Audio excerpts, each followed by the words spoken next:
車台灣看世界，來看美國甲伊朗宣布要停火2禮拜，要用談判的方式達成着和平協議。但是雙方一人講一款，結果這個衝突無平息無打緊，顛倒互局勢變甲更加混亂。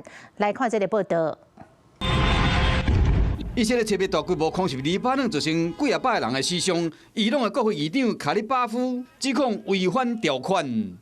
Lebanon is not part of the ceasefire. That has been relayed to all parties involved in the ceasefire. 美國總統川普伫7月接受 PBS 記者訪問時表示講，因為黎巴嫩真主黨的存在，致使黎巴嫩無納入停火協議。副總統范斯甲白宮發言人嘛強調，大家攏知影。I think the Iranians thought that the ceasefire included Lebanon, and it just didn't. We never made that promise. We never indicated that was going to be the case. 美國甲伊朗伫台灣時間7月宣布有條件停火2禮拜，想不到和局勢愈來愈混亂。The Iranians originally put forward a 10-point plan that was fundamentally unserious, unacceptable, and completely discarded. It was literally thrown in the garbage by President Trump and his negotiating team. They put forward a more reasonable and entirely different and condensed plan to the president and his team.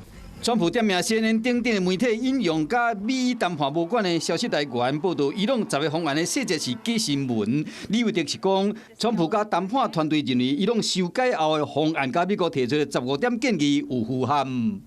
Iranian state media is saying that Iran has now closed off the Strait of Hormuz today in response to Israeli attacks on Lebanon. What's the White House response to that? That is completely unacceptable. And again, this is a case of what they're saying publicly is different privately. We have seen an uptick of traffic in the Strait today. 針對伊朗閣封鎖荷姆茲海峽，李維特重申川普的5萬個要求，就是荷姆茲海峽愛隨快速而且安全的重新開放。李維特閣講，川普派出范斯甲中黨的特使貝科夫甲庫許納去巴基斯坦參加第11舉行的會談。